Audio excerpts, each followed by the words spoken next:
sim racers from around the globe, honoring a revolutionary era of open-wheel racing. With a beast not easily tamed, roaring around legendary circuits at breakneck speed. When engineers and drivers push boundaries, sometimes too far. When heroes muscled roaring beasts wheel to wheel around the hallowed grounds. A time when the only driver aids were his 2 feet, the perfect combination of man, machine, and speed. Experience the competition and the glory of early 80s IndyCar action. The Lionheart Retro Series presented by Next Level Racing starts now.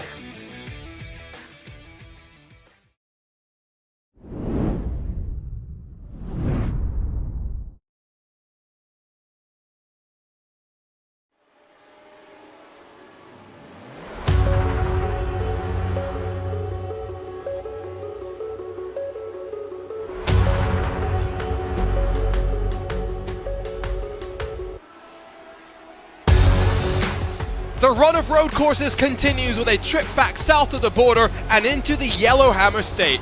A true southern roller coaster. 16 turns rise and fall through 2.5 miles of undulation. And today, for the first time in 4 years, the Lionheart Retro Series is back.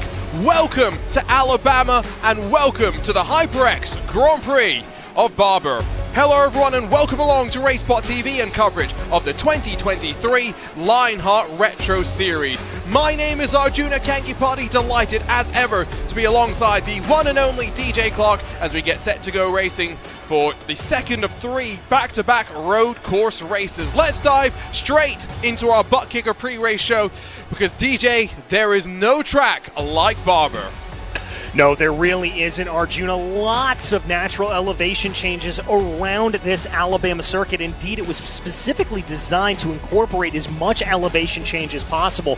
What that means is a lot of awkward corners, a lot of places where you've really got to be perfectly in tune with the car to make sure it's going to work for you. And as we look from up above, you can just see how this facility is almost enclosed on itself. It feels somewhat claustrophobic at times, and for the 53 laps that we've got scheduled, it's going to be a bit of a roller coaster for the drivers, as the nickname for the track suggests. Here's a look at the Next Level Racing schedule, a relentless 22-round season that builds us into 2024. We're in the back half of the campaign, and like mentioned, 3 consecutive road courses and 3 very different road courses at that, DJ. Yeah, very, very much so. All have a little bit of that natural elevation change that we talked about. Well, whereas most sport, you're going to be looking at a lot of top speed going down the Mario Andretti straightaway. Not so many top speed areas. This is much more of a finesse, a technical circuit. And then Phillip Island, well, that's a different animal altogether. That's one where I think we know fireworks will ensue just based on the history in this Lionheart Retro Series. Next Level Racing driver standings continue to see Sean Campbell be the driver to beat. However, with Drop Brown starting to be incorporated into the mix, the margin now looking somewhat closer. Michael O'Brien, Phil Krause, David Sirott, Mike Rasmussen, the rest of the top 5. Ultimately, I think right now, at this point in the season, DJ, consistency is all these drivers are looking for, setting themselves up for what is a double point season finale. Yeah, and the way that these standings are starting to be calculated, as you said, now that we have those drop rounds, it's certainly looking like that double points race could come into play. Look for Campbell to, well, continue to do Campbell things here today, potentially, if his internet's going to hold out. If he's not here, though, that's going to blow this championship wide open. Yeah, there are some technical concerns that have reared their heads in the department for Sean Campbell. We'll have to wait and see and track how that plays out. HyperX team standings still see the Inazumi Graphics LC Madworks domination. That, of course, the outfit that has led the championship for now 18 plus months and counting. Nazumi Graphics LC in second, Raven Lavoie's back in third with Backfire, Unacceptable, and then 40 Racewear SRT. Let's be honest, DJ, it's hard enough to have one driver be consistent. In a team, you've got to have multiple drivers make their way towards the front. Yeah, and that really all comes down to teamwork here, Arjuna. When you talk about the Nazumi Graphics LC Madworks team, it's all been about working together on the ovals, playing nice with each other, and everyone having that same mentality of not necessarily throwing everything into the hat to try to get the win, but being okay with the top 5. Exactly. sometimes finishing inside that top 5 more important than battling and throwing it all on the line to be at the very front. We see, of course, Sean Campbell and Phil Krause, the quote-unquote rookies at the front of the driver standings. Therefore, when we look at the butt kicker rookie standings, not a surprise to see them 1 and 2. But ultimately, look at those names behind, the likes of Sam Fontaine, Matt Wagner, Christopher Hill, and then even Dan Zagers, Jeff Hysong. We've seen some of these drivers be very consistent over the course of the season, and looking forward to seeing them continuing to build in the back half of the campaign. The Gomez Sim Industry Series details see us talk about the 7th season of this Lionheart Retro Series in the 10th year of the Lionheart Racing Series. We're campaigning in this Lotus 79, a car designed to go racing around the Grand Prix venues around the world, but as we show sometimes, it can do pretty well just turning left as well. They're all fighting with a custom fix setup for their share of cash and prizes, starting up to $3,600 with 2 Triple Crown races in the books. The final of those, the season finale, the championship race at Auto Club. The defending series champion Mike Razmas is still in the mix, and the defending team champions, of course, have slightly rebadged themselves but continue to lead the way on their quest to try and regain their championship. The arena event details see us return to this Alabama roller coaster for the first time in 4 years. And one thing that stood out to me, DJ, is that in the first 3 years that we came here, pretty much domination from Adam Blocker, Alex Saunders, and Sage Karam. The one interesting thing is, though, even Adam Blocker led every single lap on his way to victory. Margin of victory in Season 1, though, under 1/10 of a second. Well, that's not altogether surprising, Arjuna. This is a very difficult place to get an overtake done, so look for qualifying to be an absolute premium here. But if you've got the talent and you're able to keep up, because of some of the slower speed nature of these corners, you're not going to be dealing with nearly as much aero wash as you would at, say, Phillip Island next week. So you can run close. Running close and overtaking are going to be a completely different story. I think we're expecting it to be potentially a bit of a strategic race as well, with a 53-lap expected window for the drivers, maybe potential safety cars to come into play. I am being somewhat hesitant when I say 53 laps to worry about, but fuel window is maybe 26 laps with fuel saving. That means you might be in with a chance of doing this on a surprise one-stop strategy.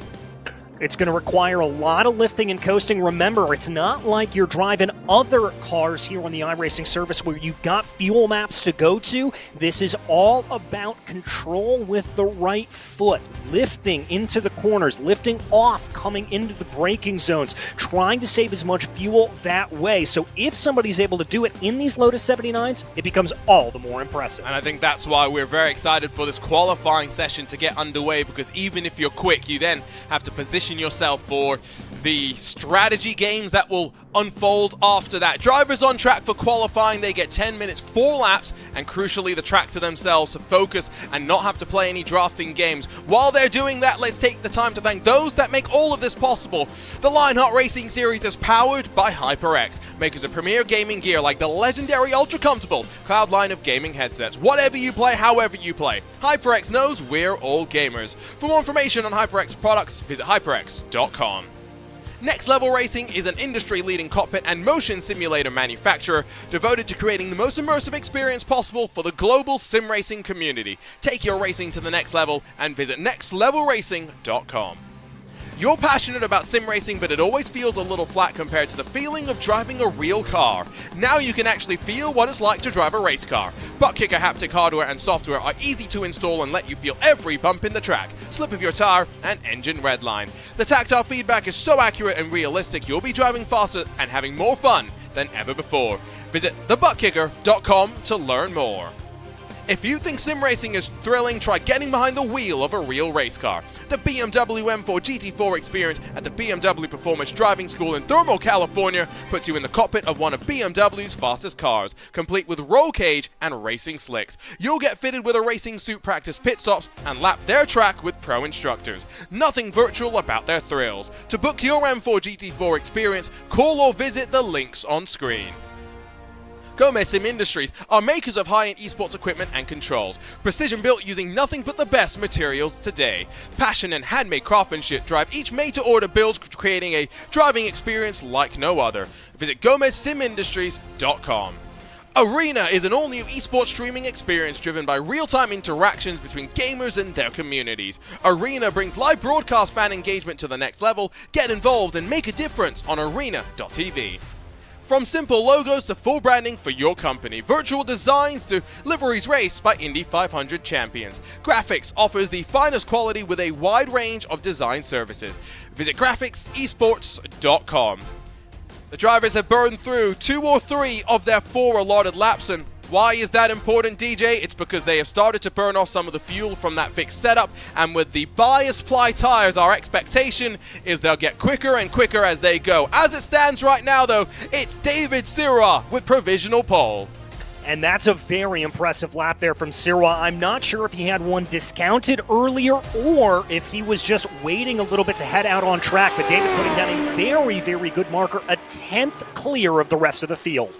Sean Campbell is in the field for qualifying, but down in 8th. We'll see what he can do with 2 laps to run. Michael O'Brien has jumped to the point and by another 10th or so of a second, but he is now on to the very final lap of this qualifying session. Rises over that crest on that run up into the heavy braking zone where, let's be honest, it is the primary passing opportunity and you can run a couple of different lines through it.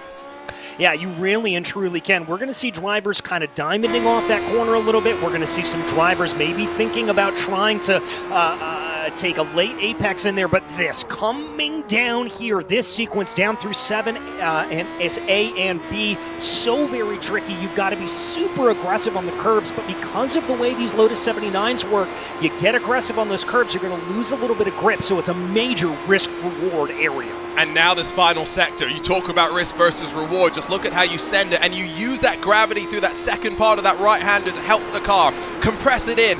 Final couple of corners, how aggressive are you going to be in setting up on the right-hand side for the final corner to carry as much momentum as you can to the line? Sirwa set a new benchmark, a 13.252. What's it going to be for the Kiwi O'Brien, the final attempt? And no improvement in that Nezumi Graphics LC number 45.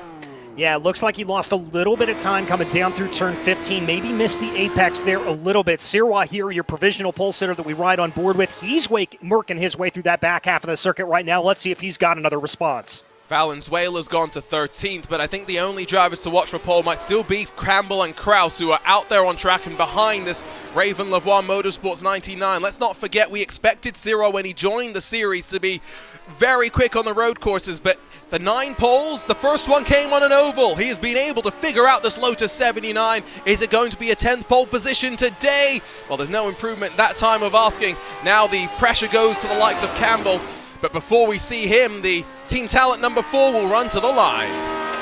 All right, here comes Phil Kraus coming down out of turn 15. Let's see if there's going to be an improvement for that number 4 machine. Little bit of a shake and a shimmy across the line. No improvement for the number 4. But there is 3/10 from Sean Campbell and enough to jump into the second row. Pips David Rodriguez, and the championship leader. We weren't sure if he was going to be joining us due to the technical issues, but he's able to deliver with the pressure on, and now we'll ride in what is ultimately a pretty good spot to save some fuel and maybe make a 1-stop work. If it's a 2-stop, he's got a big window with which to work. A couple more drivers to run. Here's Valenzuela to the checkered. All right, the number 33 going to cross over the line here. Looks like no improvement there for him necessarily. And so he's going to just bring that car back around. No, excuse me, that was a little bit of an improvement. That'll bump him up to 11th. I think that is basically qualifying in the books. Forsyth is to 23rd, and now we have about 70 seconds before we'll go racing. We can talk about this pit entry because, boy, is it difficult, and David Sirwa is giving us a real example of why.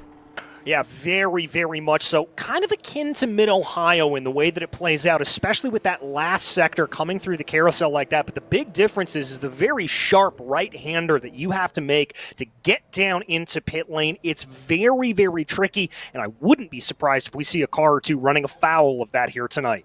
So it is going to be David Sirwa that grabs the 10th pole position in 48 races. That's a pretty remarkable statistic when you think about it. More than 20% of the races that Sirwa has competed in, he'll be on pole. But he's got to now figure out a way to convert it to the very first victory. And this is a track where I feel like even though we're talking about fuel mileage, track position is going to be so important. track position is going to be absolutely mega, not only because it's so difficult to pass, but on the few areas where you are able to pass, if you're a heads-up driver like we know David Sirwa is, he's going to look to plant that car directly in the overtaking lane, and he'll be able to block any attack that comes to him from behind. How many lead changes do you think we'll see? In the previous 3 races, we saw 4 lead changes combined. Of course, in the very first time we came here, no lead changes at all. DJ, what are you feeling as we get ready to go? I think because of the strategy window here, we could see 3 or 4 lead changes. I wouldn't be surprised if we see the likes of Campbell or O'Brien being super aggressive right off of the start, maybe a couple of moves down into turns 1 and 2, but we've only got a few minutes to figure that out. The drivers get a full formation lap. That's important because it gives them plenty of time to build up some temperature into their tires. We're ready to go, though, for the HyperX Grand Prix of Barber. Let's run you down through today's butt kicker starting grid. And so David Sirwa has done it again. 10 pole positions have now gone the way of that 99 Raven Lavoie Motorsports machine. Is today going to be the day for victory number 1? Michael O'Brien's alongside someone else that had to wait a while for his very first victory. He's searching to try and close things up in the championship, but the points leader, Sean Campbell's right there. And alongside David Rodriguez, who qualifies well on a road course. Chris Fowler hoping not to be cursed in that number 20 Nezumi Madworks machine. Matt Taylor rolls alongside his teammate inside of the top 6, while 7th goes the way of Tyler Graf with Phil Kraus, the quote-unquote rookie, on his outside. It's our defending champion and Alex Guyon on the very edge of the top 10, while Cristobal Valenzuela, Christopher Hill share row number 6 behind them. Sam Ryman, Richie Hearn from 13th and 14th position as we begin to get outside of the 1 second bracket in the qualifying times. Luke Daniels and Sam Fontaine roll from row 8, while Christopher's in 17th, Drew White in 18th, and rounding out the top 20, Ricky Harden and Matt Telder. Jimbo Pfeiffer and then Rodrigo Munoz 21st and 22nd, with Craig Forsyth, Hugo Gallus only split by about 600th of a second, but all the way back down in 23rd and 24th. The birthday boy and the series organizer, George Anzaldo's the very final time from 25th. Seba Alexander will line up alongside as we get ready to go racing for, as mentioned, 53 laps of racing here at this Alabama roller coaster. Full pace lap means plenty of time for these drivers to build up some temperature into their tires and to make sure they are ready to rumble for the race ahead. You can see that safety car pulling its way away right now and leading the field around the 2.5 miles. Let's jump on board today's featured onboard cameras and run you down through who we will keep our eye on. Starting with Richie Hearn, carrying with him Gomez Sim Industries, makers of high-end esports equipment and controls. Visit GomezSimIndustries.com. Our second onboard camera is going to be on board with the birthday boy himself, George Anzaldo here. That's going to be provided by Next Level Racing. Take your racing to the next level. Visit nextlevelracing.com. Chris Fowler's up front and carries with him Donate Life. Learn more about organ and eye tissue donation and register today at donatelife.com. Michael O'Brien in the number 45 is going to carry our HyperX on board. Whatever you play, however you play, HyperX knows we're all gamers, and HyperX is always ready to game. So, prediction time, but I think the question to really ask is how many cars are going to be able to try a one-stop, regardless of if it's going to actually work, DJ? I think we're going to see more than a fair few drivers try this one-stop. In Arjuna, I'm going to bring your attention to one driver in particular. We keep harping on this from a couple of years ago, but David Rodriguez. Remember how he was able to make that fuel save work at Iowa? This is exactly the kind of race that the driver of the number 10 is going to be salivating at. Yes, but I feel like the one thing, we're talking a lot about fuel. This is not a track where, compare it to Mosport, I feel like it's relatively easy to follow at Mosport. It's very, very difficult to follow closely here at Barber. It's very difficult to follow, but we'll have to see if anybody's able to do it. There's enough heavy braking zones, kind of weird braking zones, that you can get away with the lift and coast, and you don't necessarily have to rely nearly as much on that draft to be able to save fuel. So we'll have to see. It's going to be interesting. Sirwa, O'Brien, Campbell, Rodriguez, Fowler, Taylor up towards the front. I think we're in for an exciting one. I think we're definitely in for the type of race where there is going to be some championship drama. After this to Phillip Island as well. We were talking about this. Richie Hearn one that has qualified on pole there. 3 back-to-back road courses, that's the diversity of this Retro Series, DJ. Yeah, really and truly is. But Arjuna, we're coming through turns 14 and 15 right now. It's almost time, ready to go racing. Pace car off and away. Competition, commitment, excitement. This is Lionheart. David Sirra on pole for the 10th time in his career and gets us racing for the HyperX Grand Prix of Barber. Great jump at the very front, but Sean Campbell down the inside instantly, and Michael O'Brien was not going to hang around, but now it switches back. O'Brien has the inside as they work up through turn number 2. Drama in the back for Matt Telder, the rookie. He'll be hard into the wall. The field down into the S's and now cresting their way into turn number 5. And 3, 4, 5 drivers off into the grass on the exit there of turn 4. It looks like they're going to be able to gather themselves back underneath it, but we've got another spin coming down into the hairpin. So Fowler was tangled up over the crest, and I think Phil Kraus locked up the brakes and got more drama as the caution's going to fly. What did I say, DJ? I did not think 53 laps of green flag racing was on the cards. No, you called that one absolutely right, Arjuna. This was a little bit kerfluffly right off of the start. We had a lot of drivers going 3 wide down through that opening set of corners and just picking up a little bit of understeer on those cold bias ply tires coming up in over 4. That's why we were talking a bit on the pace lap, that formation lap, about building some temperature into the tires. It is definitely something that is important to do so. So we work on the safety car formation now. Field will get stacked up behind that pace car as David Sirra will find his way to the line, and then the pace car deployed on pit exit, and from there expect a couple of laps for us to probably work around the track before we go racing once again. While we do that, probably the wise thing to try and pick up a couple of looks at the replay. Matt Telder, got some help from behind. Yeah, 1, 2 taps there from behind, and that is some big, big impact there into the front wall. Remember, these cars don't have clips on them, and then this is what I was talking about. This is what I noticed, just multiple drivers finding that grass on the exit of 4. The camera shot that we had was not focused on the crest itself, and you could just see there was a car running wide. Matt Taylor, who then I think checked up Chris Fowler, but he was the only one into the wall hard. Day done instantly there. Left side surely broken beyond being able to move forward. What happened then further up through the field? Because Phil Kraus is also done for the day. Kraus looked like he missed his braking zone there, and that car missed the braking zone, and then Kraus just absolutely collected. And I don't know if I've ever seen a Lotus 79 be like that before. So that's Luke Daniels in the 28, the 40 racewear car. Okay, just watch this sequence again. For Phil Kraus, it's a wild couple of moments. Gets involved in the tangle up here. Bit of netco between Taylor and Fowler just to call that one out. And then in towards the braking zone, the white and red car up the inside definitely lost the reference, and not much Kraus could do. No, not really, and I think he actually did more than he necessarily needed to. He saw Daniels coming up to the inside on that on driver's left there, kind of gave him space, move off to the side, saw that big move coming in, and unfortunately, because Daniels got spun and lost control of the car, that tire-to-tire contact is what then caused him to flip on over. Well, the good news is that for plenty of drivers, the one-stop strategy has become a much more viable affair. We'll see how it all shakes out in strategy in probably around 20 laps time or so. Take a look as well further back in all of this sequence. Hugo Gallas in the back for our motorsports car locks up once, and then working through Phil Kraus doing a Tony Hawk style move, gets knocked around with the, I think that was the, can't even figure out the number on that car. It was definitely a bit of a messy first lap. Not the first time though, DJ, we've seen a safety car on the first lap of a road course.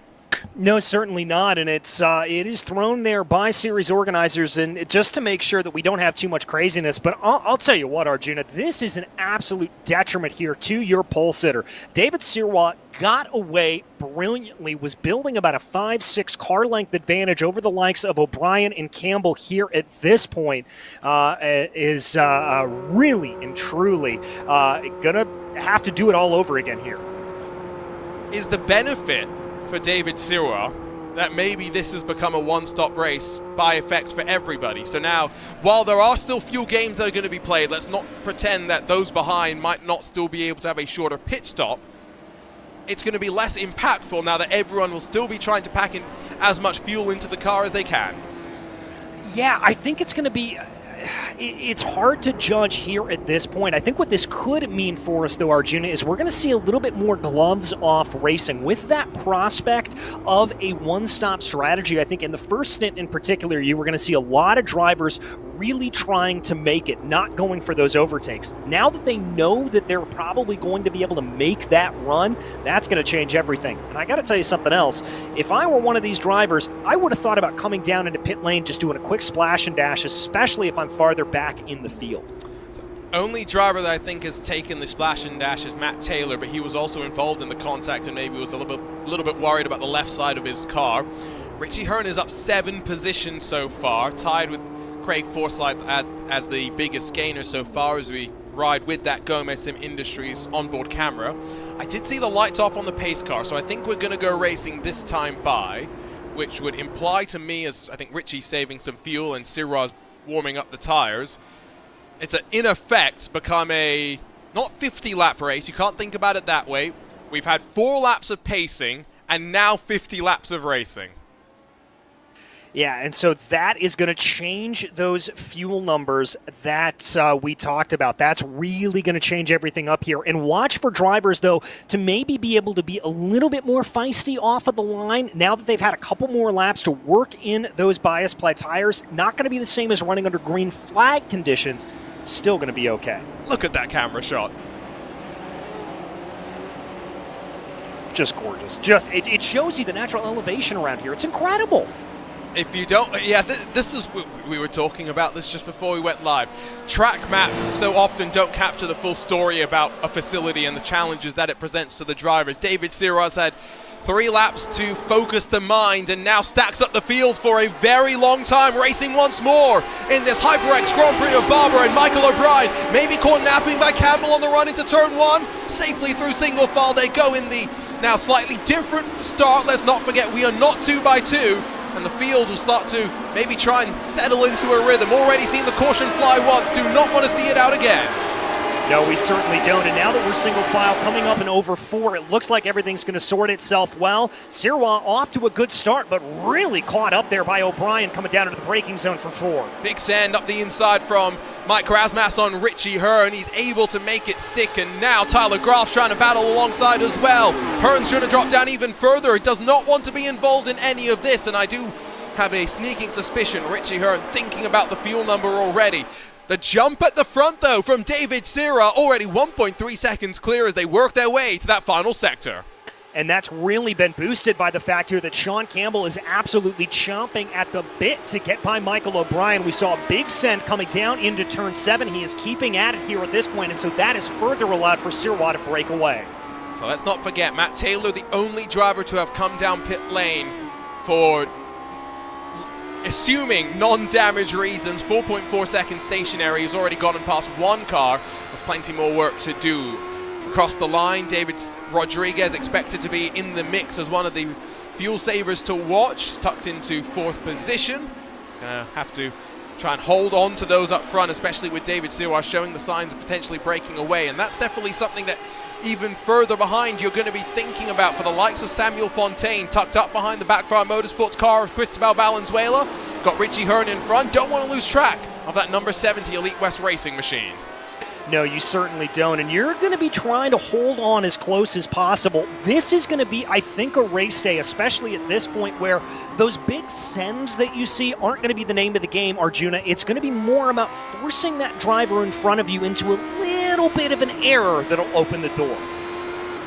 I wonder as well if this is a race where the drivers are going to finish drenched in their sim rigs. I have a fan sitting next to my sim rig so that when I'm doing anything where I'm getting especially hot and bothered, it makes my life a little bit easier. But this is one of those races where 53 laps, it sounds like only about 70 minutes of racing, but so it's a difficult 70 minutes of racing, that is for sure.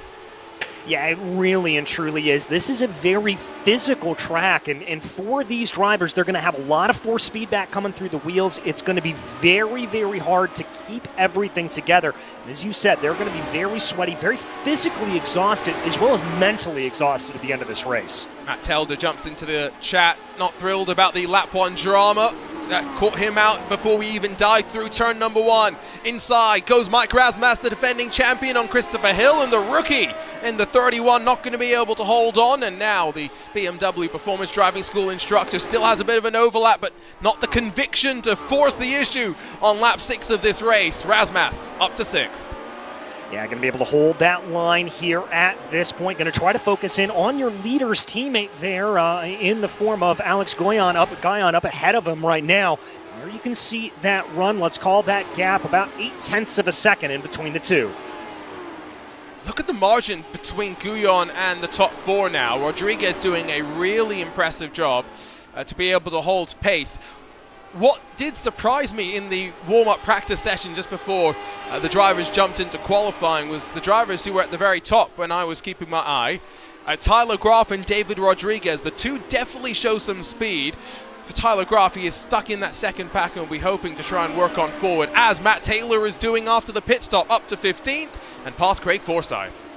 Yeah, just able to get that move done. Taylor definitely out of position here at this point. The drivers around him have a little bit lower pace than he does. Forsyth there that we ride on board with, one of those drivers that you'd expect to be a mid-pack driver, and Taylor obviously one that is far more suited near up the front. Be interesting to work on through for Taylor. He'll get an experience and a bit of an education as to how difficult this track can be for passing down out of turn 7, A, B, and C. It's always amusing what abominations of corner numbers they managed to come up with. The cool thing about turn 7, you can see the building kind of just there at the background of the shot for a moment. That's the Barber Motorcycle Museum, where there is a ridiculous collection of some of the most impressive two-wheel machinery on the world. More than 1,600 items in there. The Indianapolis Motor Speedway is a pretty cool place to go if you enjoy American open wheel racing and the museum there. Barber sounds like the place to go if you enjoy two-wheel racing. Very much so, and I have been told that this is a must-see attraction for any racing fan on 2 or 4 wheels. It is very, very beautiful, and one of the things I've always heard is that the facilities are absolutely on point, absolutely game, and some of the most beautiful in the United States. They apparently sent 20 or so motorcycles to the Guggenheim in New York at one point, so that's pretty interesting, and yeah, definitely a must-see if you're able to work your way there. Guyon now 3.5 back from Rodriguez. The margin just continuing to build and pressure now rising. Razmas maybe slightly out of position in qualifying relative to traditionally where we've seen the defending champion run. Take a look, by the way, at the replay. George Anzaldo, it's his birthday today, but Barber plays no favors. No, it certainly doesn't. Looks like George just picked up a little bit too much speed there. This is going to be, I believe, on the run into 11 and 12. Let's watch this here. Flicks the car in, just a big snap of oversteer. I think George recognized that he was coming into that corner a little bit too shallow, tried to correct it, and it just came around to bite him. It's a blind entry. It's so difficult to figure out the placement of the curb, and you've got to hit it right, and this is a car where you can't necessarily hit it too much at all. A GT3 can absorb that bounce. Not necessarily this car. Coming up to almost 10 laps complete in this one, and with a blink of an eye, the margin at the front has suddenly pendulumed up. O'Brien within almost 2 car lengths of the race leader, and now crucially, with the margin to those behind building to almost 5+ seconds, Mike Razmas going to lead the pack, and Guyon going to lose 2 in 1 as Tyler Graf slips on through as well. The number 1 machine knows that maybe there's some fuel mileage concerns if they're pushing helter-skelter surely to the end. Yeah, and I think here for Rasmus, this is absolutely mega. He needed to get this done, get on by the slower 08 machine here, and let himself dictate the pace. And kudos here to Tyler Graf. We talked about him earlier in the broadcast, some good space, some good pace in practice. If he's able to just kind of tuck up behind Rasmus here at this point and ride his coattails up to the front, that's going to be a wonderful position for him. So we'll keep an eye on the gap, but it's already down to about 4.7 at the line as well. Michael O'Brien was worryingly close to the rear end of the black, gold, and white leading David Sirois. Look how close to the grass that they run down out of turn number 2, and now into the heavy braking zone, the most inviting of the passing opportunities. A corner where you can run a couple of different approaches. O'Brien a bit tighter, Sirois a little bit looser, but maybe struggling with the tires. Campbell just looking tidy and comfortable with the car's balance right now. It is relatively warm, but it is also the afternoon. 37 degrees Celsius on the track equates to about 100 degrees Fahrenheit. It's definitely not going to suit these bias-ply tires as ideally when we get to the end of the race. No, certainly not. It's going to be something that we have to worry about a little bit later on. Now, this isn't a track surface that's known for a whole lot of degradation, so I wouldn't be surprised if we don't see any tire changes here today, but nevertheless, we're going to have to keep an eye on it. It's getting dark as well. There is a fair amount of at least cloud cover around this part of the circuit. And of course, the updates to the tires that we've had over the couple of years have seen it be the case that we have started to see changes where sometimes we traditionally would not expect them. Last time by, Sirois with a 13.6, Mike Razmas with a 13.9, 3/10 gain by the leading pack. Yeah, starting to gain up there a little bit more, but I've got to give credit here to Sirois, starting to pull away a little bit up at the front. As we watch this group right here, just trying to close on in right now, trying to see what they are able to get done. I think there's some lap traffic that they will have to try and cycle through, and there's going to be a bit of a gap for two cars to slide on through, but no help being offered and proffered in that complex section that is turn 7, using a bit of the curb down the hill to just sweep their way down through the right. Always interesting to see who's able to carry the most speed and then slow less momentum initially and then carry it down through that hill. 25 lap fuel window is what we were told to expect, not including any sort of fuel saving. We had effectively 4 pace laps before. DJ, you're the former driver in the series. You probably have a better sense than me as to how many race laps that equates to, but I get the feeling that 4 pace laps probably equivalent to 1.5, maybe something like that, race laps.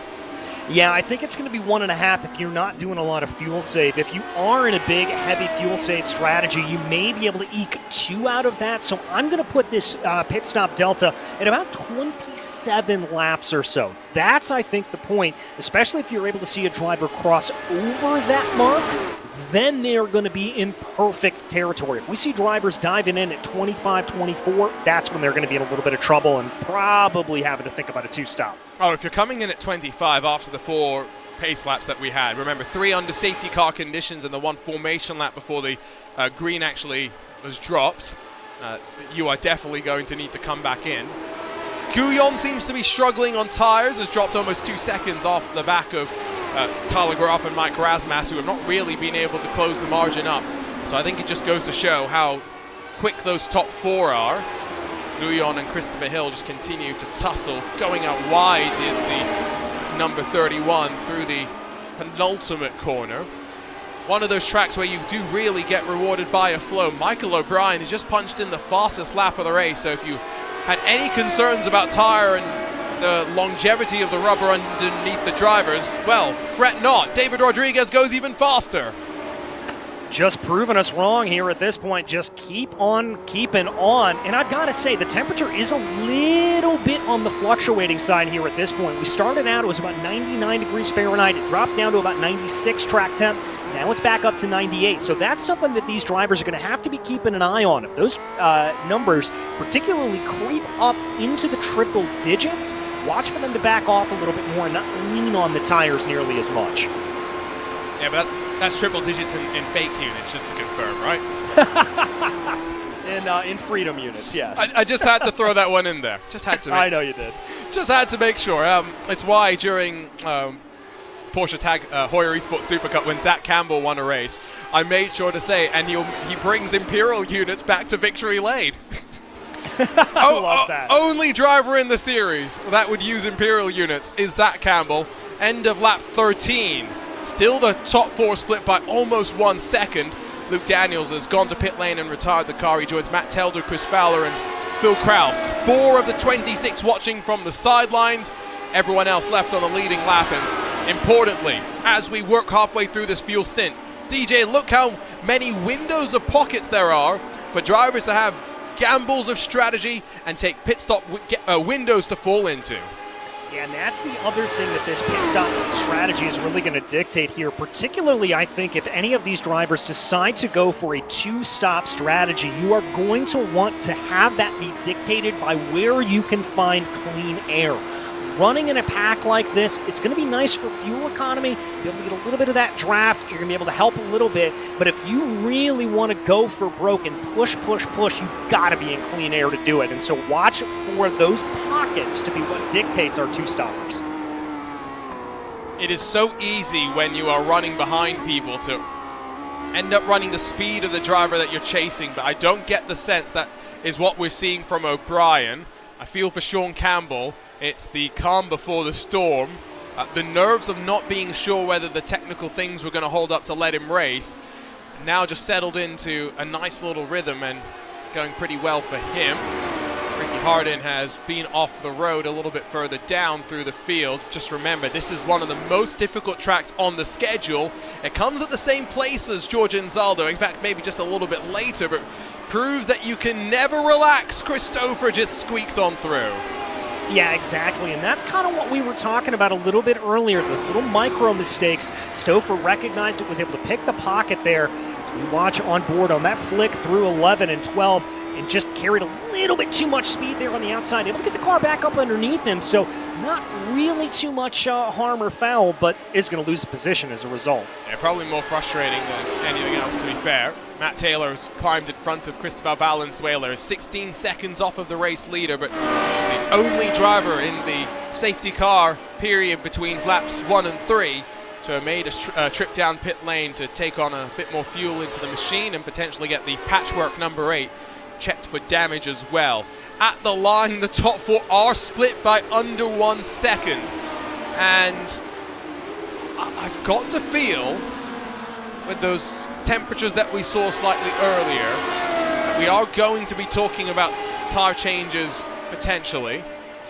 To what you were saying when the safety car flew, David Sirwa has lost an opportunity to break away after what was a pretty impressive start for him. He's looked pretty comfortable so far with the pressure being applied behind. Yeah, he certainly does, but I do also wonder just how much those gloves are on for the likes of O'Brien, Campbell, and Rodriguez. Again, if they're thinking about this one-stop strategy, particularly in this first stint, they're not going to be that attacking. They're not even going to be trying to poke their nose here and there, trying to elicit an error out of Sirwa. They're okay with him running up in the front, breaking that air, and they're going to be able to use what little bit of a draft they can off of him. When we get to about lap 45 or so, I think that's when things are going to change, and that's really and truly when we're going to know just how much aggression is coming from these cars behind and just what kind of fortitude Sirwa is going to have to try to hold them off. Again, 10th pole position, still searching for that first victory in 48 races, but he, for a moment, had the fastest lap. You can tell that the fuel is burning off, and the tires are still in a pretty good window, but David Rodriguez is no longer part of that leading pack. Makes a mistake through turn 2, drops it in the grass, and now loses touch of the top 3. Oh, and that is absolutely mega. We know that that number 10 machine had so much speed underneath him because he previously held on to the fastest lap of the race, but just a little error there, and that's going to cost him nearly 4, call it 5 seconds. Still in front of Rasmus and Graf, but going to be maybe driving a bit angry. Over the crest, down the hill, down in through turn 1, and then car got unsettled in through turn 2. Bit of an unusual one. 360 no scope, loops it back around, and fortunately pointed in the right direction. Yeah, let's take another look at this here. I think, Arjuna, that's just a classic instance of taking a hair too much speed into the corner. The tires just weren't gripping up there, and the rear end looked like it broke away. So maybe a little bit too aggressive of a steering input there coming into the corner, but I think more than anything, just too much speed. Mike Rasmus has been passed by Tyler Graf. Not sure if there's a mistake that's seen that swap around, but that's cost them some time. David Rodriguez has now a bit more comfort with which he can settle back into his routine and work from here. Do wonder as well for Rasmus if it's going to be better for him to be riding behind Graf. The 98's been holding into the draft quite well, and now maybe the defending champion can worry about the fuel mileage for the first time. Here's a look at what happened. Oh, straddled the curb. I talked about Tony Hawk before. You'd be proud of that one. Yeah, very proud of that. And the fact that he was able to hold on to it there at that point is very impressive as well. When you put one of these tires off onto the grass, it is absolutely detrimental. You lose all grip there at that point. And so being able to hold it at a high-speed section like 13 and 14, that's a good bit of car control. HyperX on board gives us a great view of the hands of Michael O'Brien, who's also working pretty hard. You see the big wide sweep from Cyril, a bit tighter from O'Brien, but you can't really tell from this angle. He gets a bit of understeer there, but there is plenty of oversteer on board this Nezumi Graphics LC Madworks number 45, working hard to try and keep that car underneath them. 3 cars now separated by 5.5 odd seconds from David Rodriguez, who's very much now thinking about trying to hold on, I think, to those behind. Just give a shout out to Matt Taylor, by the way, whose recovery continues past Richie Hearn, and still within 16 seconds of the race leader. Had the fastest lap for a couple of moments as well. I don't think this is going to be a strategy that sees Taylor out on top. A top 5 is definitely not off the cards. No, I certainly think it could be on the cards here for Taylor. He's just got to keep himself composed and keep scything his way through the field as much as possible. Just looking this way, looking that way, and not trying to bite off more than he can chew here at this point. He's already had one mistake. He's already had his sort of off for the weekend, and he just wants to keep it together here. Yeah, you get one bit of drama a weekend. The problem is it usually should not be with a teammate. Wonder what the debrief's going to look like in the Madworks camp, but I, again, will just say that there was a healthy dose of air and netco between the two. Only so much that you can do in one of those situations. So now, with Cyril O'Brien and Campbell looking somewhat comfortable, let's cycle through the field and see what other storylines there are. Ricky Harden is trying to, of course, bounce back and, after the mistake, close back up on Christopher. He is our arena driver profile for today. 60 starts, 27 top 10s, 11 top 5s, and impressively 2 wins. The first of those came at a wild race that happened in Michigan back in Season 4. And you talk about wild races, that's always what's in store for Michigan. Coming up here on the schedule, I think in 2 races' time, always a great thing to see these Lotus 79s out on an oval. And Michigan, one of the best ones of all. What's your favorite oval, DJ? Well, I mean... Okay, accept the obvious. Accept the obvious. Yeah, accept the obvious. Accept the obvious. I honestly have to say Michigan. I genuinely love that track. That's where I picked up a couple of my first wins on the oval side of things. There's a really interesting rhythm there, and I think as opposed to its sister track at Fontana, which tends to be a little bit bumpier, you can really run 2-3 lines pretty safely, pretty cleanly around Michigan, and it's just fun. I did try to set you up to say Homestead, where you got your podium in the Retro Series, but no. I mean, yeah, that's also, it's not a significant thing, but I don't race that well at Homestead. That was very much, I got the right brakes. Yes, we had, 3 different moments of drama in those closing 10 laps, if I remember correctly? Yeah. Yep. Yeah. Oh, it was one of the races of all time. But in a good way. That genuinely was actually quite an enjoyable race. Don't think we could say the same thing about Motegi later that year. I think you were in that race as well, weren't you? I was, and I had my steering wheel disconnect from my desk. I was on for a top 10. I was thinking there could be a repeat, and I was coming off of the final corner. I was coming off at turn 4, and my steering wheel disconnected, and I pancaked the outside wall. Hey, if you're going to crash, at least you should do it big, right? Oh, yeah, for sure. Go big or go home. Matt Taylor's continuing his charge to try and go big down through the S's once more on the back of Christopher Hill.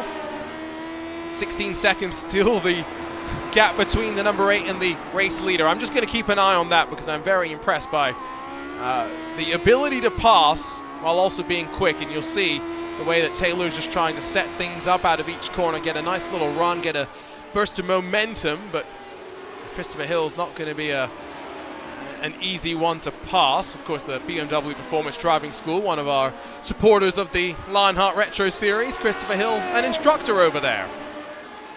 Yeah, an instructor over there, and I'm so happy to be able to welcome him on into the series here. But we're going to have to see how the instructor deals with one of the better drivers here. A little bit off the line, coming down through turn 5. That's going to open up the door here for Matt Taylor. But Taylor, I think wisely, is going to slide back into line. No, he's not. He's going to go for the move, going into 7. Just trying to see, I think, if he could get Hill off of the mark.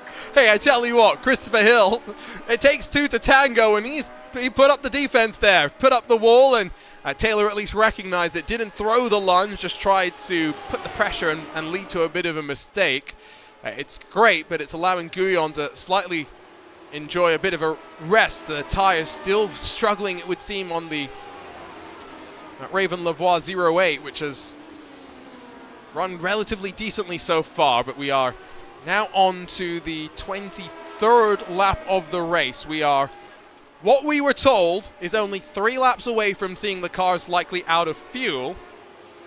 If you can get to lap 27, we think you're probably good on a one-stop. If you get to lap 28, you're golden. Yeah, exactly. If you're able to stretch it all the way to lap 28, you are going to be in prime position. But look at this.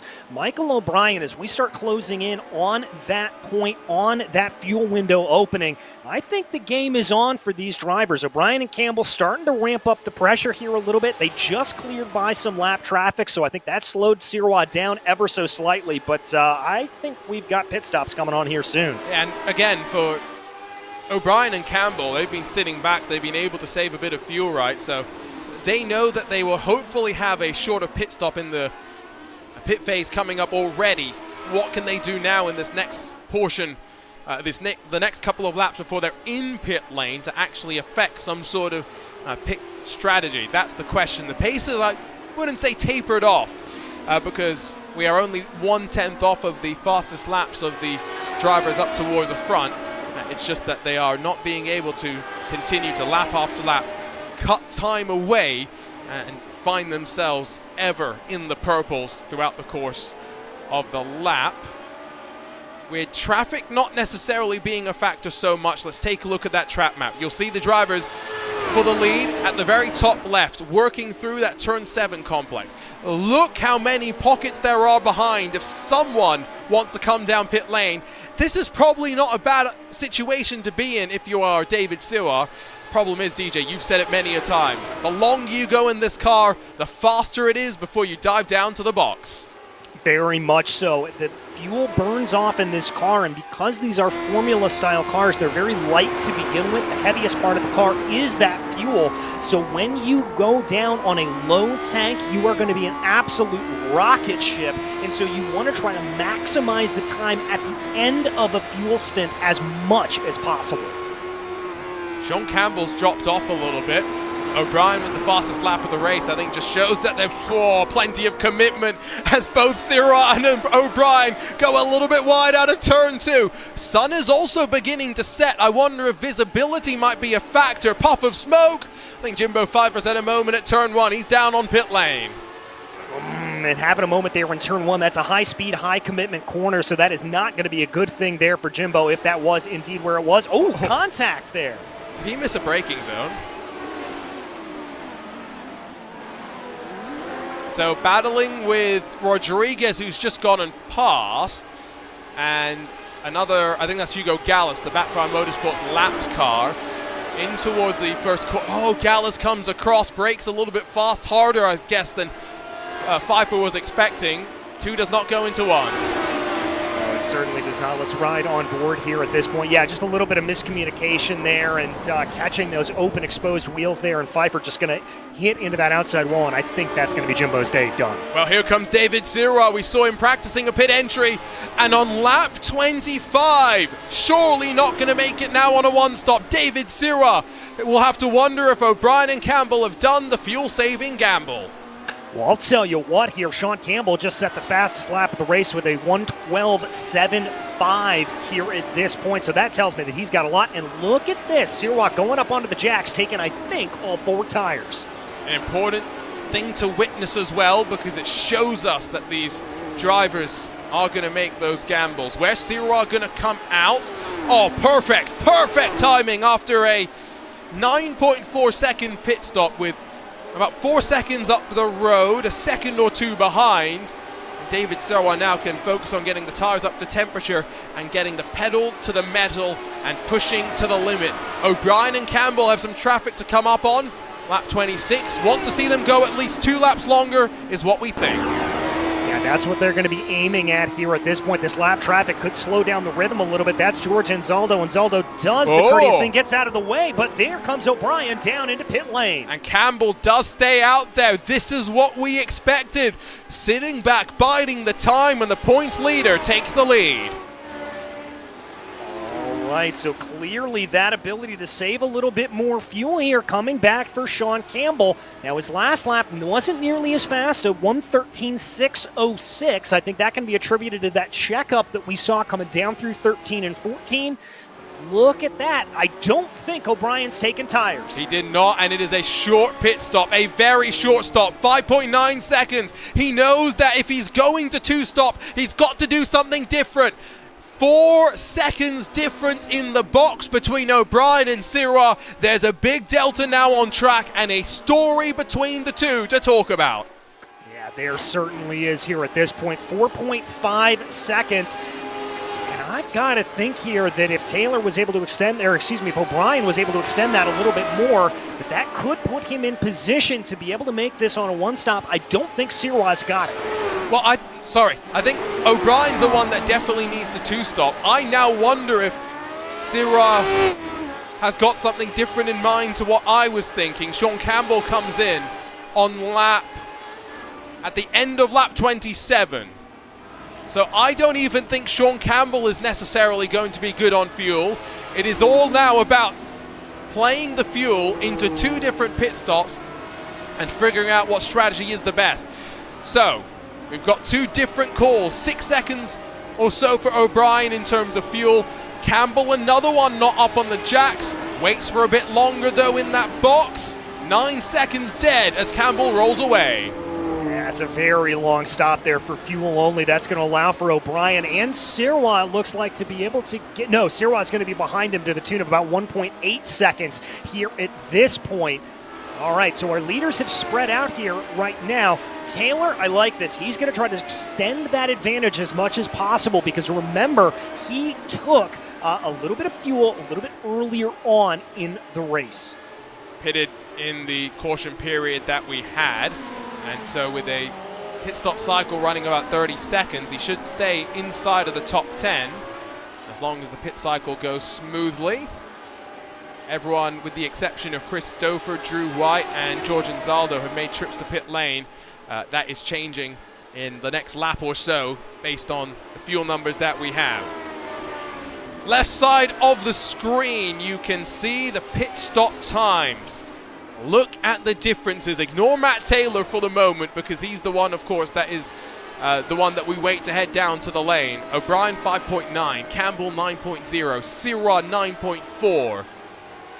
The difference between Campbell and Sirwa, DJ, of course, is one took tires, the other did not. Yeah, and I wonder if that's actually going to play into David Sirwa's hands here a little bit as we jump on board with the number 99. If he's got a fresh set of boots under the car, I wonder if that means he's going to be able to push. If he's going to do a two-stop here, he can go for broke in these final 2 stints, absolutely push the car as hard as he wants to, and he's going to have more rubber underneath him. Meanwhile, Campbell and O'Brien aren't going to have that luxury, and if they need to take tires and have to do it in, if we suspect, a final pit stop in this race, well, that means that they're going to have to be stationary in the pit lane longer, and that advantage could come back to Sirwa.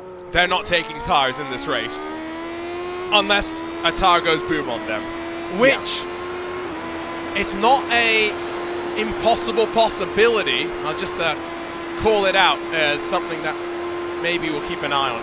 Chris Stouffer is one to keep an eye on as well because has pitted, is in 14th position, and coming out on lap 29, should be able to go to the end from here. It's going to be a bit more of a question mark for those up towards the front. You can see at the top left, we're coming on to 24 to go. Sean Campbell is on to his second lap. Sean Campbell can do this on fuel. I think he can, yes. I think those numbers are going to work out well. He's still got to be a little bit careful. The one thing that he's going to have working against him is he's not going to have another car to play with. And so if he was able to eke maybe a tenth of a gallon or so here and there as a result of the draft, even though it's not that effective around here, if he was able to eke that out and he was relying on that in that first stint, he's going to get worse fuel mileage running by himself right now. And so that may come back to bite him here a little bit, but we'll have to see.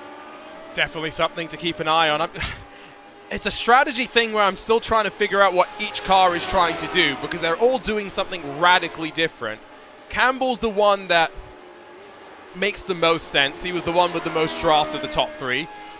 Probably saved the most fuel, therefore went the longest. Should hopefully, with some more saving, be able to go to the end as Matt Taylor's taking a second trip off the track, this time down at turn 7. It's cost him another couple of spots. Yeah, it has. He's going to drop down into 8th place here at this point. Looks like Guyon's going to be able to get on by him here at this point. He'll have to fight that back up, but we know that number 8 has speed. It's just been, unfortunately, a couple of little uncharacteristic errors here from Matt Taylor in the second half of this race. Oh, that was just the wrong line. 4 wheels in the air, it would seem, over that curb that we said they take a little bit of earlier. 4 wheels off the track as well.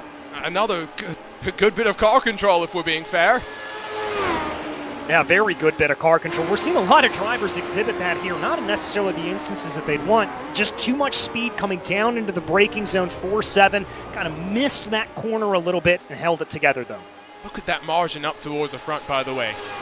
O'Brien, with a light fuel load, is doing what he needs to do, making the most of the quick times that he can punch in.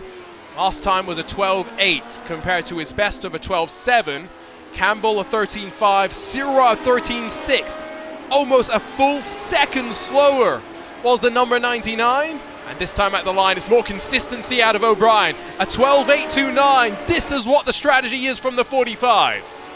All right, here it is. We're starting to see this play itself out a little bit more. Fascinating stuff here. And again, the only driver to crack down into those 12s here at this point in the race. Take a look at the lap chart, because it always does a better job of telling the story since the pit stops.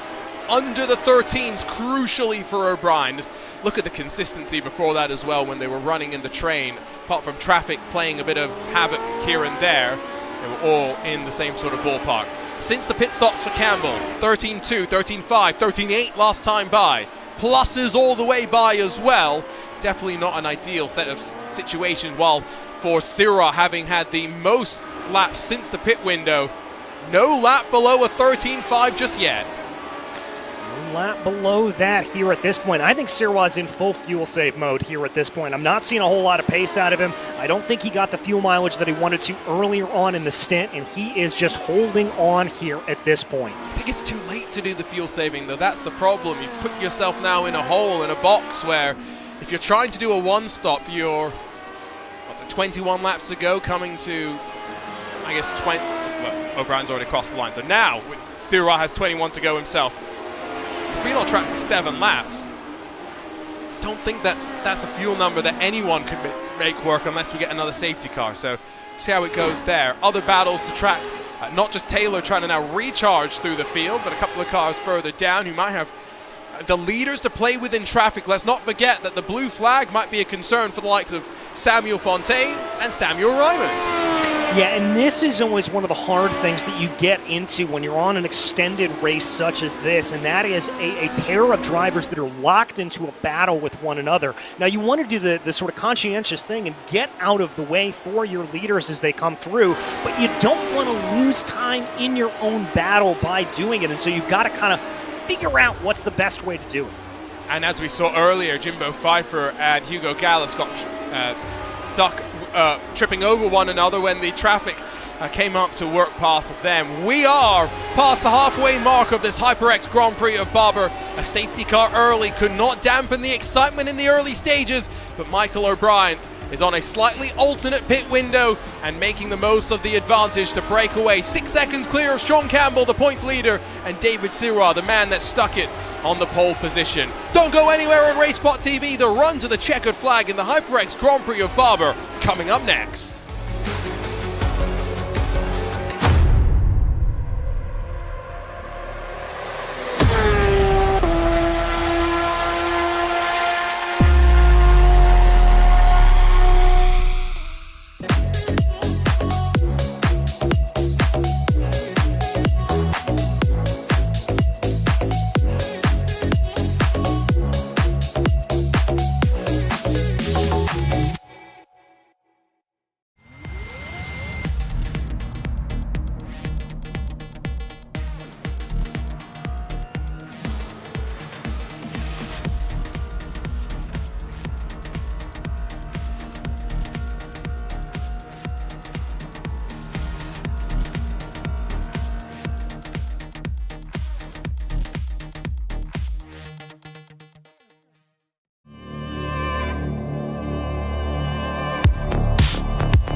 Welcome back to RaceSpotTV and round 13 of the 2023 Lionheart Retro Series. We've crossed south of the border from Canadian Tire Motorsports Park to the Alabama roller coaster for the HyperX Grand Prix of Barber.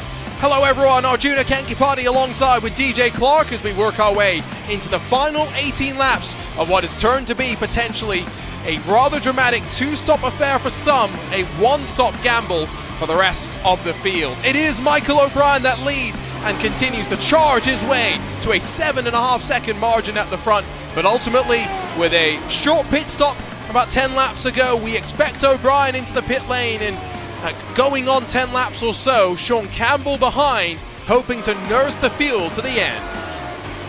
Yeah, hoping to be able to just get those to the end here at this point as we watch that 45 come around here to start with 17 laps to go.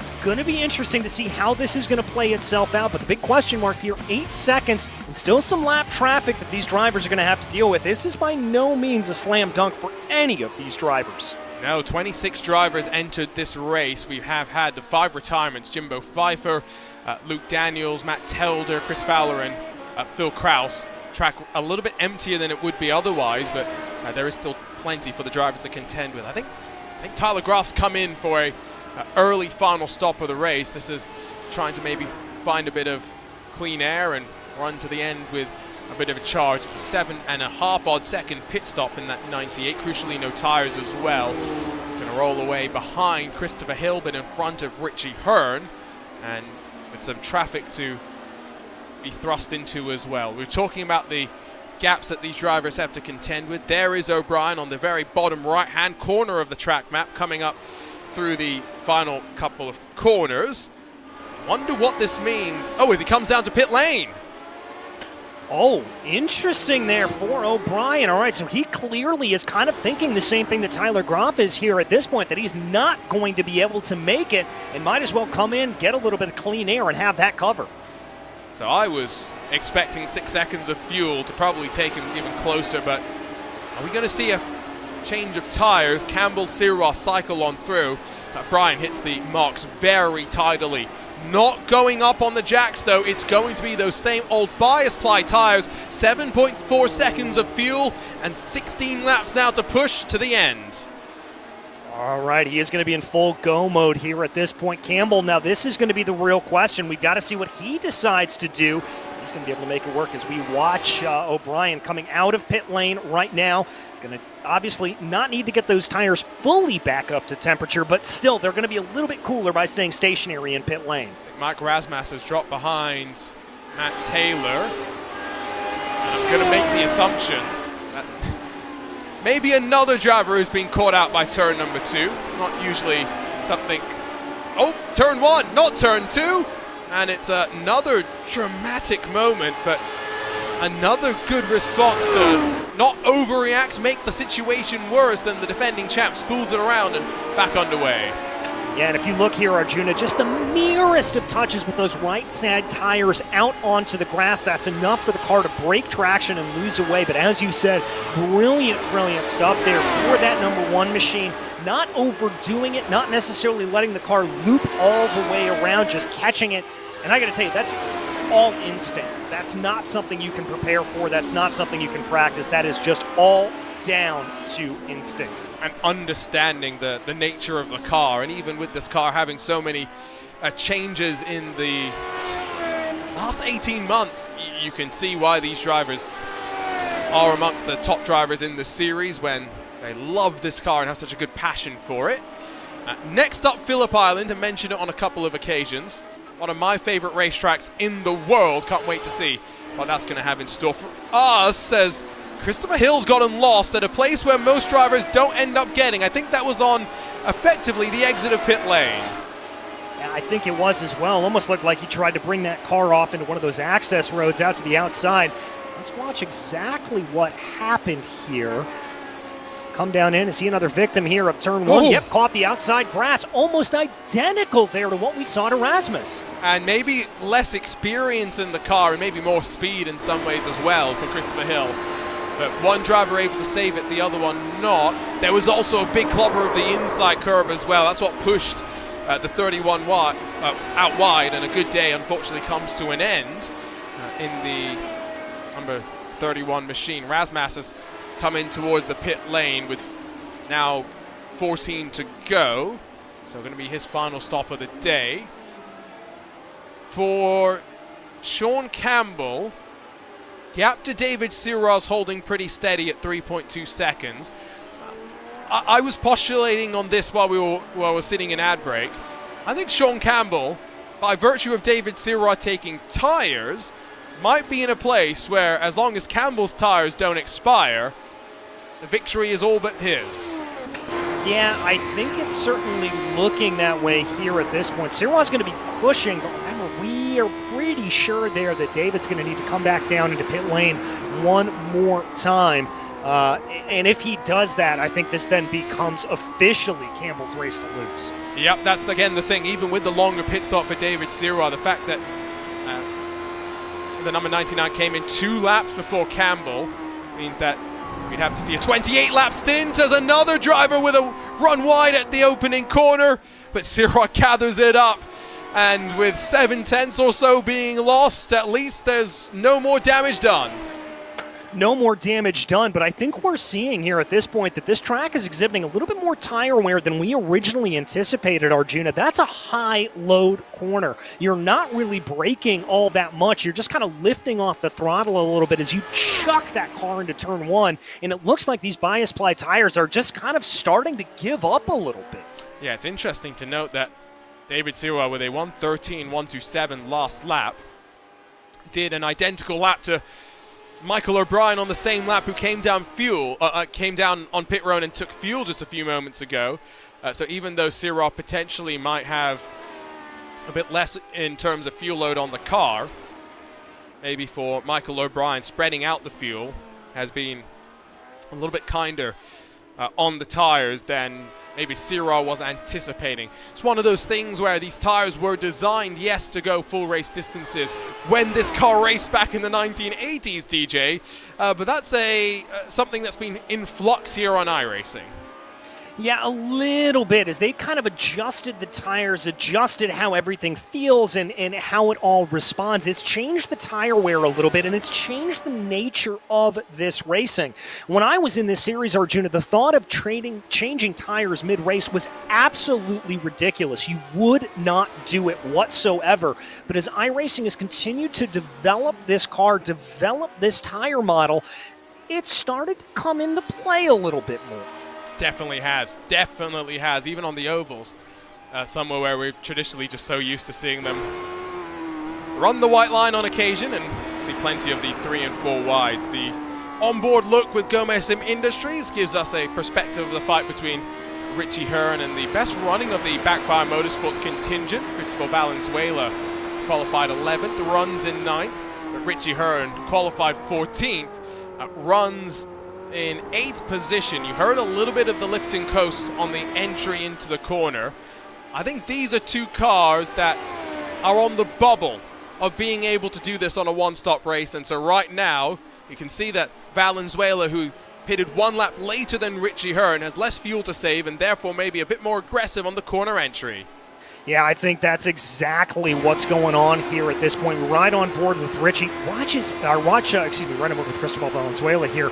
Watch his hands as he comes down through the corners, a little bit off the apex there, but just setting himself up better for the run here into 13 and 14. And that natural elevation change taking place, a little bit of a wider line, maybe trying to get some clean air onto the front of the car so it handles a little bit better.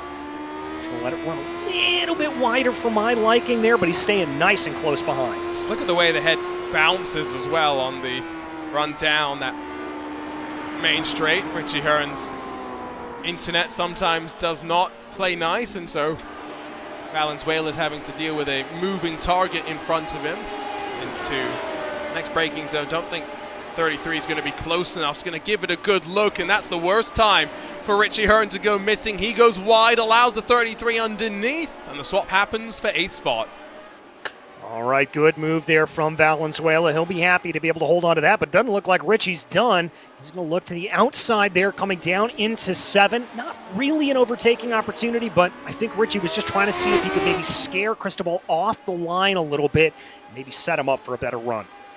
Of course, for Richie, There is some fuel games going on, not the worst place in the world to be tucked up behind. Quick look at the weather, where it has come down in terms of track temperature. We are now from, what were we, just under 100 Fahrenheit to just under 90 Fahrenheit, 31 degrees Celsius, still with 13 km/h gusts of winds. Those might also be the reason why we are seeing some drivers pushing wide at high-speed corners like turn 1, where you have to have so much commitment, DJ, and if the wind's moved around on you a little bit, your commitment might be misplaced. Yeah, exactly, and that's one of the things that iRacing actually really does model quite well. I was actually talking to a few members of the eNASCAR Coke Series in qualifying this past Tuesday, and they said they just caught a little bit of a gust of wind wrong, and the margins are so fine when you're talking about qualifying there that it pushed them up into the wall. And that's, I think, a little bit of what we're seeing here today. In Arjuna, as we look ahead, we've talked a little bit about Phillip Island. That is a circuit where you really have to take into consideration that wind, because it blows off of the shore quite consistently and aggressively. And we've seen plenty of spins there as well. I'm hoping that the replay machine doesn't get broken out too much on September the 21st when we go racing for the Next Level Racing Grand Prix of Phillip Island. That is going to be a couple of weeks away. These drivers get an opportunity to relax. I believe we've got a driver in pit lane, Alex Guyon, hidden by the barriers, but the 08 struggled on tires on occasion. Second trip down the lane with what's going to be 9 laps to run in this race. Steadily hits the marks as well. No tires being taken. That's the thing I'm trying to watch with these drivers. Yeah, I'm trying to do the same thing there. And remember, he was in a little bit of a battle there with Tyler Groff here at this point, so I think probably choosing discretion is the better part of valor, peeling off down into pit lane here. Let's see if Guyon's going to be able to get out there ahead of Sam Fontaine. It's going to be close. He's going to have the outside line as they come up and over 4. And the outside gives you a bit of a ramp, but with the tires maybe having cooled down a little bit, sitting in the lane. Fontaine's on the outside, going to commit under the brakes, and where you can run multiple lines here, the inside sweeps out wide, and Guyon holds on to 10th, and now with the final pit stop in the books, we'll try to move on forward. A couple of drivers have tried to battle on the outside of turn number 5, namely Romain Grosjean. Didn't end very well for him, from what I can recall. No, certainly didn't. This is really a track where you have to pick your battles, and you have to pick your battles to the nth degree. You've got to be very, very precise, and if you put a tire wrong, even if it's just off groove a little bit, Arjuna, you're going to find yourself losing the car. Yep. Done it myself. Maybe one too many times to say I really enjoy the Barber Motorsports Park. It's a track where if you're good at it, you love it. If you're not, it's very frustrating with its blind entries and the way the compression, especially down through here, rewards those that are brave, able to carry the speed, especially in these downforce machines. Michael O'Brien, after a pit stop, has been able to close onto the back of David Rodriguez, who should be able to make it to the end on fuel. 18 laps into the run. It's going to become 19 laps next time by, 6 to go. O'Brien's going to, you'd have to think, want to get up and get past David Rodriguez. That's the most that we expect, with Campbell and Sirra looking good to make it to the checkered without diving back down to the lane. Yeah, that's what we expect here at this point. My question is if Rodriguez is going to have anything in that tank to be able to fight with, or if he is going to be in full fuel conservation mode. The flip side of that for O'Brien is I wonder if he maybe put just a hair more in the tank, maybe try to just give himself a little bit more to absolutely push with. I was trying to hear if there was any fuel saving into turn 7. None that I could hear, but you could visually see the commitment from Michael O'Brien, the Kiwi, trying to make sure no quarter is spared and closing that margin to the fellow Azumi Graphics LC machine. Mike Rasmus has jumped in front of Richie Hearn, by the way, who has lost a bunch of ground even after getting passed by Cristobal Valenzuela. So I don't think all is right in the world of Richie Hearn, who did a 1:15.0 last time by. Yeah, something's not right with that car. I'll have to take a little bit of a closer look here at this point. I'm not sure if he maybe just ran over a curb a little bit wrong, picked up some under tray damage, which is very, very detrimental in these Lotus 79 machines, or maybe just lost a little bit of the rhythm around this track and needs a couple of laps to get it back. It just seems like it's not pulling, even in a straight line, losing track of Mike Rasmas. It's a bit tentative through the corner. Maybe this is the fuel number, because Richie's on to lap 20 and still has got a bunch of laps to tick on through.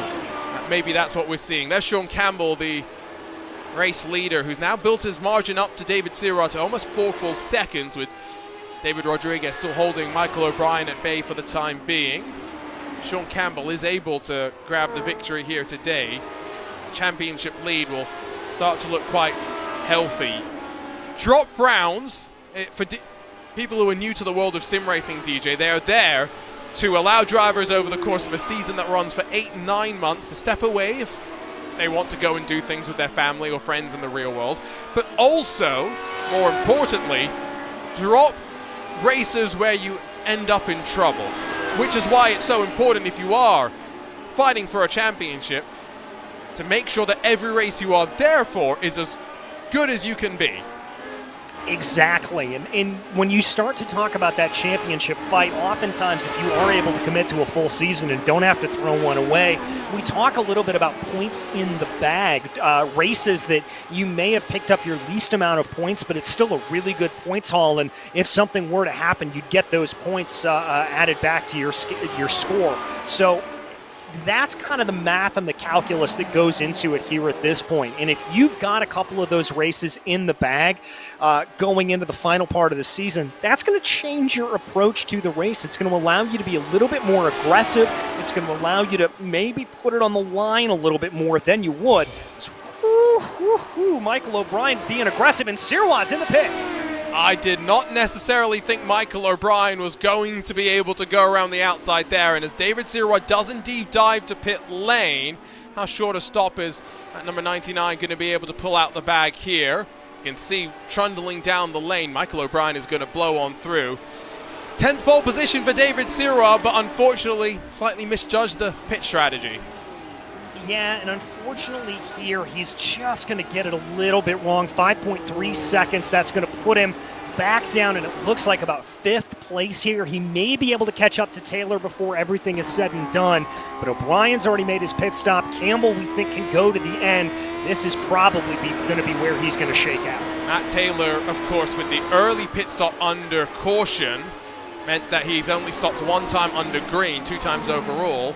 Has taken advantage. There was a big send from behind. That's Seb Alexander fighting with Rodrigo Munoz. We've got the Indy Alliance racing car trying to get up into 16th position, grab a 10th spot in this race. It's not going to happen, at least for the time being.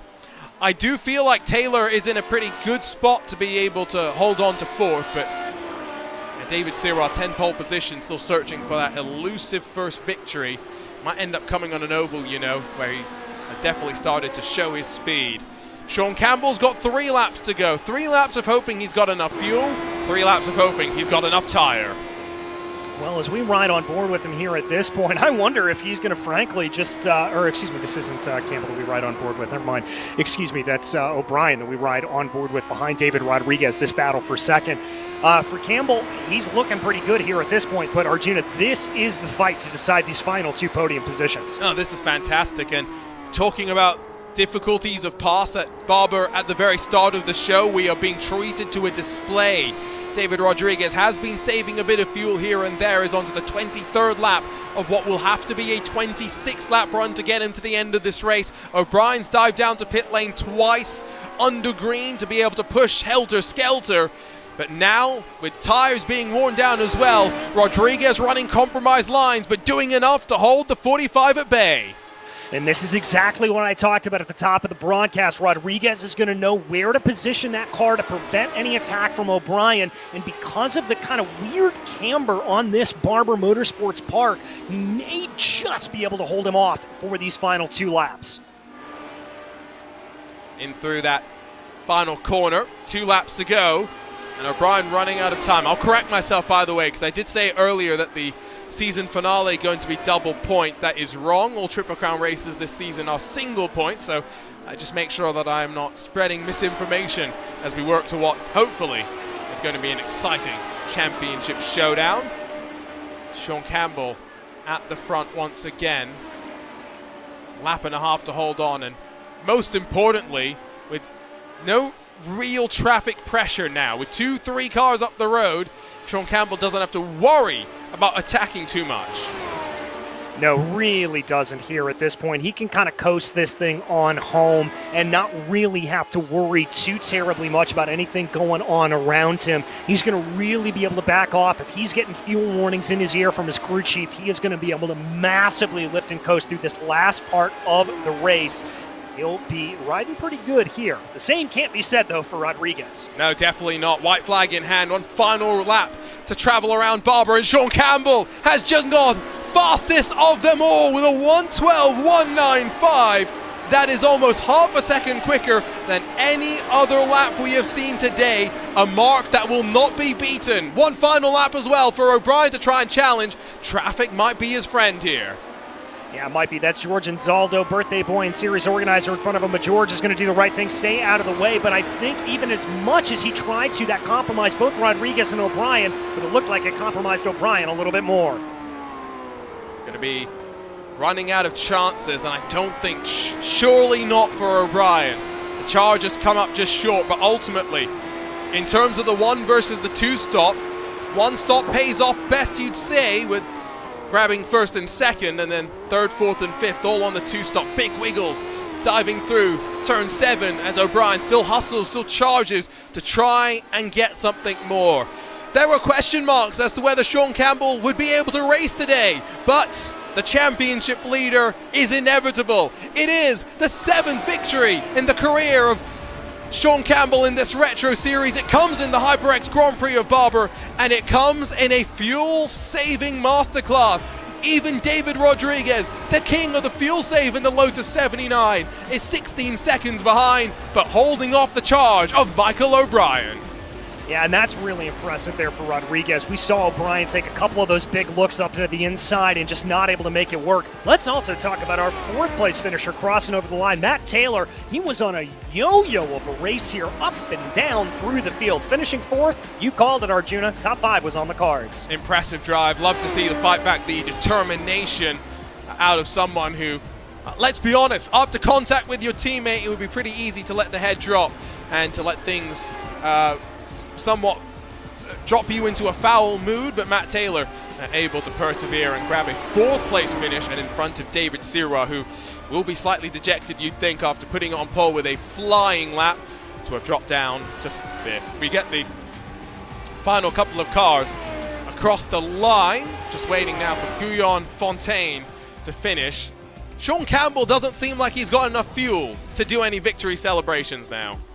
No, and that's the sign, frankly, of a well-executed strategy here on iRacing. You want to run out of fuel. You want that car to start sputtering the minute you cross over the line. He played this one-stop strategy to absolute perfection here at Barber. He's trying to bring it back. Fortunately, there are no fuel checks here in the Lionheart Racing Series, but as the field works its way back around, down into the pit lane after an entertaining and electric 53 laps of racing. Now, let's run you down through today's arena unofficial race results. The WMP Racing number 26 is inevitable. Qualified 3rd, stayed there for the first stint, and then took advantage of the pit strategy to cycle into the lead and never looked back. Leading the Nizumi Graphics LC contingent, it's David Rodriguez, who once again puts on a bit of a fuel-saving masterclass to grab 2nd, one of his best finishes on a road course. And in front of the hard-charging Michael O'Brien and Matt Taylor, who in a rather up and down day, you'd say, for the Nizumi Graphics Madworks crew. See Chris Fowler out, but O'Brien and Taylor inside of the top 5. David Sirwa joins them, where unfortunately a 10th pole position could not be converted to a victory, where Tyler Graf, Cristobal Valenzuela, Mike Rasmas, Richie Hearn, and then Alex Guyon make up the rest of the top 10 behind, with big movers being the likes of Richie Hearn, 5 positions gained on the day. Final car scored in the lead lap was Sam Fontaine, while Sam Ryman was 1 lap down and just in front of Ricky Harden, who gained 6 positions a day. Christopher, Craig Forsyth, then Seb Alexander, who was 10 positions up from where he qualified at the very back of the field. Rodrigo Munoz, George Anzaldo, Hugo Gallus, and then Drew White as we get to the end of the top 20 and those that finish the race. DNFs for the likes of Christopher Hill, Jimbo Pfeiffer, Luke Daniels, Matt Telder, Chris Fowler, and Phil Kraus. Not an easy day by any means for our rookies out there on the track. And so, as we get ready to dive our way into some post-race interviews, the chat to the drivers, after a fascinating outing at the Alabama roller coaster, we dive into our next level racing post-race show. Sean Campbell still trying to, I think, get himself situated, but I think just on cue, our race winner is ready to chat with us. I saw him, he disappeared, he's ran away from us, so in the meantime, instead, DJ Clark's going to chat with Michael O'Brien. I am indeed Michael O'Brien. A well-fought race here, making that 2-stop strategy work. Did you ever think about trying to go for the 1-stop? I knew I was probably there when the safety car came out, but I'm not good at changing strategy on the fly like that, so I just went as fast as I possibly could every lap. I'm drenched in sweat. Well, I can't blame you for that. I've got to imagine that it was a pretty rocky race there for you, very physical and demanding. Talk about that battle coming into the end, though, with David Rodriguez. Yeah, he was still saving fuel till the last couple laps. His pace was great. On this track, there's like a half-second bubble that's really tough to get inside, so it's hard to close right up on him. But no, he was driving great, so credit to him. Well, as we look down into something a little bit more in your neck of the woods, Phillip Island next time out. Michael, how you feeling about that one? Yeah, it's really fun in this car. I'm not super great there, but without Sage Karam here, maybe I'll do a little better. Well, Michael, we wish you the best of luck in the world, and we'll see you in a couple of weeks' time at Phillip Island. Thanks, guys. All right, Arjuna, that was Michael O'Brien, your third-place finisher here today. And I'm standing by with David Rodriguez, who once again puts on a bit of a fuel-saving masterclass. David, talk us through those final couple of laps, trying to hold off the challenge of Michael, who's already told us he's a bit sweaty. How are you feeling? Well, he certainly didn't make it easy, that's for sure. I was trying to save and push to not let him buy me at the same time, so it was definitely very, very hard. But I think congrats to Michael and the rest of our team for having a good run in the race. I mean, I think this is one of your best overall performances on a road course, because I saw you quick in practice, I saw you quick in qualifying, and if not for that one mistake, David, you might have been in that front four and heading into that pit stop phase. Talk to us about the start when you were, after the safety car, riding in the single file formation. What were you feeling? What was going through your mind? Well, I in my mind at first, I wanted to say sorry to Chris because I just got bunched up there. I was slow off the corner and I understeered, and I think I caused like a chain reaction there. So that was going through my mind. But then immediately after, I was switching my mode into, maybe I could stretch this thing into a 1-stop, and from there, that's what I was committing to. Second half of the season sees a bit of a wild ride. 3 back-to-back road courses. Most sport. Now, of course, our trip over here to Barber, and next up, a couple of weeks from today, heading over to Phillip Island. How are you feeling about this run, especially with the constant change that we've had with this tire since you joined the series? Yeah, it's the tire model has changed a few times since I joined, but looking forward ahead, I mean, my first half of the season hasn't started so great, so now I'm just looking to be consistently in the top 10 or even push for top 5s most races. That's my goal going into the rest of the season. Well, I would say that we should get your car inspected for the fuel-saving tree, but Sean Campbell also managed to go an impressive 25 laps in that final stint along with you. David, congratulations on a great run on another podium. We'll see you in a couple of weeks' time over in Phillip Island. Thank you. Thank you, guys. Always great to chat with David Rodriguez, and now standing by in HyperX Victory Lane, Sean Campbell. Sean rode around in third position in that first stint of the race, went long, and then the one-stop strategy. What were you thinking when you saw the short pit stop from Michael O'Brien and then the early pit stop from David Zero? Were you thinking you were going to be the only car trying that one-stop? Other than Matt, yeah. When I saw when the caution came out and I noticed how close it was to get the one stop, I was thinking maybe I should pit, but then I saw Matt pit after I went behind, so I tried to fuel save in order to compensate, and I was very, very happy when I saw David pit like 3 laps before I went in.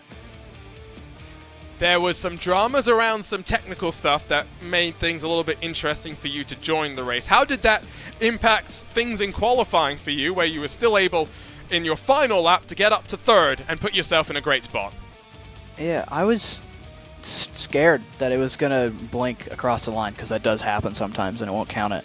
But I still had like 70, 75 quality during qualifying, so it really did come in just in time. Not scary at all, it sounds like. Well, Sean, the points look a little bit closer than the last time we took a look at them, just because the drop rounds have been factored in. Championship still looks very close heading into this back half of this season. What do you think you're going to need to come out on top in what is such an unpredictable series, with the ovals to come, of course, that championship finale at Auto Club? Yeah. Just more consistent results on the ovals, because I have been very up and down on the ovals most of the time. It's like I'll either be at the top or I'll be crashed. So looking to hopefully top 5 an oval for the rest of the season. Well, Michigan's the next oval in just over just under a month's time, so it sounds like you'll either win or you'll be crashed in that one. Congratulations on another victory, Sean. 2 this week in the Lionheart Racing Series. We'll see you in a couple of weeks over at Phillip Island. All right, peace. Always great to chat with Sean Campbell and to have a quick chat with all 3 of our podium sitters. And yes, it is time for us to make the long trip around the world for the Next Level Grand Prix, Next Level Racing Grand Prix of Phillip Island, September the 21st. Boy, is this going to be fun, DJ. Yeah, it really, really is, Arjuna. This is one of my favorite circuits on the iRacing service. And let's also talk about tire wear when we get to this place, as there are so many medium to high-speed corners that put massive amounts of load through the rear tires. So I think not only are we going to be dealing with fuel strategy, but we're also going to be dealing with that pit stop strategy when it comes to tires as well. The one thing that's always fun is everything's upside down, down under, right? So if it's the middle of the quote-unquote summer, it's actually going to be very cold. If it's the middle of the winter, it's actually going to be very warm. We'll see what conditions we're in for when we go racing. Quick look at the Next Level Racing schedule as well, because like mentioned, after Phillip Island, 2 back-to-back races, Michigan up after that, then Laguna Seca, Milwaukee, Imola, Nashville. We are bouncing back and forth from oval to road course, and there is no similarity between any of the tracks you can bucket together under the label of a road course or an oval. Yeah, I mean, you have got to be a jack of all trades here coming into the last half of this season. Just look at the ovals. We go from Michigan, which is that big, wide super speedway that we talked about, 2-3 lanes available, down to the uber flat Milwaukee Mile, to sort of a hybrid group of races there with Nashville and Gateway, and then all the way out to Auto Club, and then Road America, Imola, Laguna Seca, Phillip Island. I mean, you have got to be on the top of your game and not make any sort of mistakes here. And it's the type of run where you look through those tracks and you go, boy, there isn't a bad one thrown in amongst them. So much racing still left to come here in this 2023 Lionheart Retro Series. And let's not forget, we are running all the way into 2024 with both the HyperX Gateway 150 and the Gomez Sim Industries Championship 250 at January the 4th and January the 18th. A long way away, yes, but it will roll around quicker than we think. A couple of weeks off for these drivers. Let's not forget that for you should make sure to follow everything to do with this Lionheart Racing Series by heading onto social media and heading on to LionheartRacingSeries.com to learn more about the competitions put on by the sanctioning body and the partners that make all of this possible. Next time we're racing, it's from Down Under, the final of our triple header of road course races. It's been a wild, unpredictable streak for them, one that's going to continue to the very end of the season. For everyone here at RaceSpotTV, for DJ Clark alongside myself, Arjuna Kankipati, thank you so much for joining us here today for the HyperX Grand Prix of Barber. Sean Campbell is inevitable. Another victory to add to the 2023 Lionheart Retro Series tally, and another one to add to the Lionheart career that is becoming legendary for Sean Campbell.